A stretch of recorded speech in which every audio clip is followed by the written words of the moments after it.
نحمده ونصلي على رسوله الكريم أما بعد فأعوذ بالله من الشيطان الرجيم رب اشرح لي صدري ويسر لي أمري واحلل عقدة من لساني يفقهوا قولي رب زدني علما ربنا فقهنا في الدين اللهم إني أسألك علما نافعا وعملا متقبلا ورزقا طيبا واسعا السلام علیکم ورحمۃ اللہ وبرکاتہ۔ آج کا جو ہمارا ٹاپک ہے کہ ذی الحج اہم کیوں ہے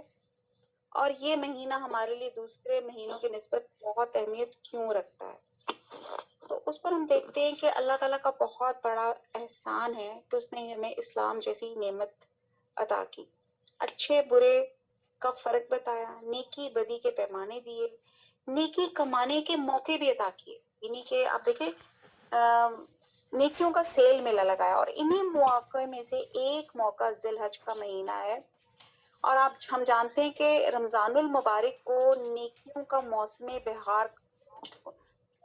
بہار کہلایا جاتا ہے، اور ہم الحمدللہ اس مہینے کو بہت اہمیت دیتے ہیں، اور یہ بھی جانتے ہیں کہ اس مہینے کی اہمیت اس وجہ سے ہے کہ اس میں روزے جیسی عبادت پائی جاتی ہے، یعنی کہ ہم ایک فرض عبادت کی ادائیگی کرتے ہیں۔ لیکن مشاہدے میں بات آتی ہے کہ حج پہ جانے والوں کے علاوہ عام لوگ ذی الحج کے مہینے کی قدر و قیمت کو جانتے ہی نہیں، یعنی کہ جو حج پہ جاتے وہ سمجھتے ہیں بس یہ حاجیوں کا ہے۔ ظاہر ہے کسی بارے میں کسی چیز کے بارے میں جب ہمیں علم ہی نہیں ہوگا تو ہمیں کیسے پتہ چلے گا کہ اس میں کیا خیر اور کیا برکت ہے اور کیا بھلائیاں ہیں، اور پھر ہمیں پتہ چل جائے تو ہم اس کا حق بہترین طریقے سے ادا کر سکتے ہیں۔ تو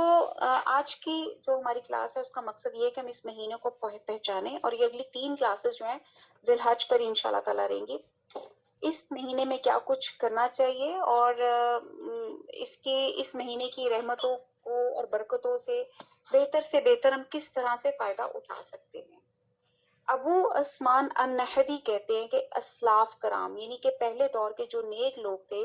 نیک بزرگ تھے، وہ 3 اشروں کی بڑی قدر کیا کرتے تھے۔ رمضان کا آخری اشرہ، ٹھیک جی، ذی الحج کا پہلا اشرہ اور محرم کا پہلا اشرہ، یہ آپ تینوں اشرے نوٹ کر لیں۔ رمضان پہ ہم نے بہت ڈیٹیل سے بات کی تھی،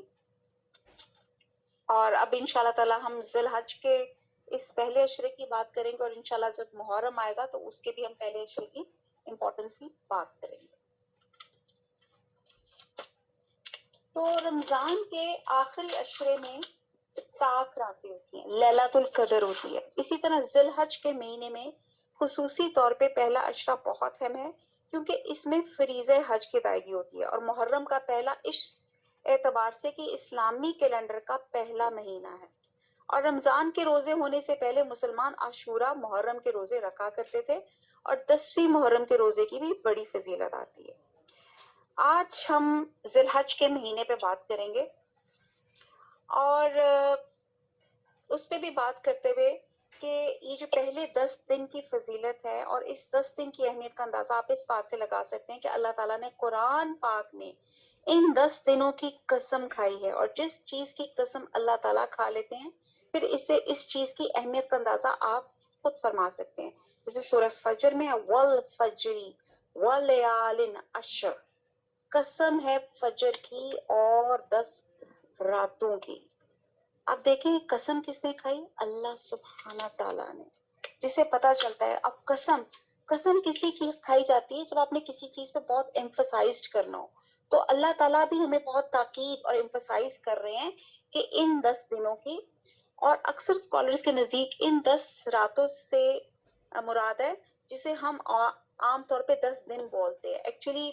عربی میں رات پہلے آتی ہے تو 10 راتیں بولی جاتی ہیں، اور اکثر مفسرین نے اس 10 راتوں سے مراد ذی الحج کے ابتدائی 10 راتیں ہی ہیں، اور یہی پہلا اشرہ ذی الحج دیا گیا ہے۔ اور اگر ہم حدیث کو ہم دیکھیں تو رسول صلی اللہ علیہ وسلم نے فرمایا کہ کوئی دن ایسا نہیں جس میں کیا گیا نیک عمل اللہ تعالیٰ کو ان 10 دنوں کے عمل سے زیادہ پسند ہو، یعنی کہ پورے سال میں کوئی دن ایسا نہیں جس میں کیا گیا کوئی بھی نیک عمل ان دنوں میں کیے گئے ہوئے نیک عمل سے بڑھ کے اللہ تعالیٰ کو پسند ہو۔ ان 10 دنوں میں جو بھی آپ نیکی کا کام کریں گے، اس کی ویلیو، اس کی قدر و قیمت کسی بھی دوسرے دن میں کیے ہوئے کام سے کہیں زیادہ ریوارڈ میں زیادہ ہوگی۔ اس سے آپ اندازہ لگا سکتے ہیں کہ اس میں پروفٹ میکسیمائزیشن زیادہ ہے، اس میں کام کیا ہوا ایک عمل جو ہے اس کا ریوارڈ عام دنوں کے کام کیے ہوئے نیک عمل سے بہت زیادہ اس میں فضیلت ملتی ہے. اور ایکچولی ہم ان 10 دنوں کو بڑا نارمل لیتے ہیں اور اسے ایسے گزار دیتے ہیں جیسے عام دن ہے اور اس پہ توجہ نہیں دیتے. تو اب آج کی جو ہماری کلاس ہے اس کی کوشش یہی ہے کہ ہم ان 10 دنوں پہ توجہ دیں، جس میں سے آج ہمارا دوسرا دن ہے. اس پر اب کہتے ہیں کہ صحابہ کرام نے پوچھا، ظاہر ہے ان کو حیرت ہوئی کہ یا رسول اللہ، کیا اللہ کے راستے میں جہاد کرنا بھی اتنا پسندیدہ نہیں ان دنوں میں؟ تو آپ نے فرمایا اللہ کے راستے میں جہاد کرنا بھی اتنا پسندیدہ نہیں سوائے اس کے کہ انسان اپنی جان اور مال کے ساتھ نکلا اور واپس نہ لوٹا، یعنی کہ شہید ہو گیا. تو عام دنوں میں کوئی شخص اپنے جان اور مال دونوں کو اللہ کی راہ میں دے دیتا ہے تو وہ عمل اس سے بڑھ کر ہو سکتا ہے، لیکن اس کے علاوہ ان دنوں میں جو بھی کام کیے جاتے ہیں اجر اور ثواب اور قدر اور قیمت کے اعتبار سے اللہ کے ہاں بہت بڑا ان کا مقام آ جاتا ہے. جیسے ایک اور حدیث میں آتا ہے، رسول صلی اللہ علیہ وسلم سے روایت ہے کہ آپ نے فرمایا دنیا کے سارے ایام کے مقابلے میں 10 ایام 10 دن یعنی عشرہ ذی الحج سب سے زیادہ افضل ہے. آپ سے پوچھا گیا کیا جہاد فی سبیل اللہ بھی ان کے برابر نہیں؟ تو آپ نے فرمایا جہاد فی سبیل اللہ بھی ان جیسا نہیں سوائے اس جہاد کے جس میں انسان شہید ہو. جسے آپ کو پتا، جسے ہمیں اندازہ ہو جانا چاہیے کہ ان 10 دنوں کی کتنی اہمیت ہے اور ان کی فضیلت کیوں ہے. اب ہم دیکھتے ہیں کہ اب جو ہے ٹو دی پوائنٹ بات پر آتے ہیں، جس میں سب سے پہلی بات آتی ہے کہ ان 10 دنوں میں یوم عرفہ ہے، یعنی کہ 9 ذی الحج جو حج کا اصل دن ہے. حضرت عبداللہ بن عمر کہتے ہیں کہ میں نبی صلی اللہ علیہ وسلم کے پاس تھا، کچھ لوگ آئے اور حج کے بارے میں پوچھا تو آپ نے فرمایا حج عرفات میں ٹھہرنے کا نام ہے، اس وجہ سے یوم عرفہ بہت اہمیت کا حامل ہے. اور یوم عرفہ دراصل گناہوں کی مغفرت اور جہنم سے نجات حاصل کرنے کا دن ہے. تو سال میں ہم کئی طرح کے دن مناتے ہیں اور یہ دن خاص طور پہ گناہوں سے نجات، گناہوں سے مغفرت اور جہنم سے بچنے کے دن ہیں. حضرت عائشہ کہتی ہیں کہ رسول صلی اللہ علیہ وسلم نے فرمایا کہ عرفہ کے علاوہ کوئی دن ایسا نہیں جس میں اللہ تعالیٰ کثرت سے اپنے بندوں کو آگ سے آزاد کرے، یعنی کہ سال بھر میں سب سے زیادہ جس دن بندوں کی معافی ہوتی ہے وہ عرفہ کا دن ہے. اس روز اللہ تعالیٰ اپنے بندوں کے بہت قریب ہوتا ہے. اور تہجد کے وقت، جیسے میں اکثر رمضان میں بھی ہم لوگوں نے بات کیا تھا کہ رمضان میں ہم لوگ کہتے ہیں اور طاق راتوں پہ خاص طور پہ کہتے ہیں،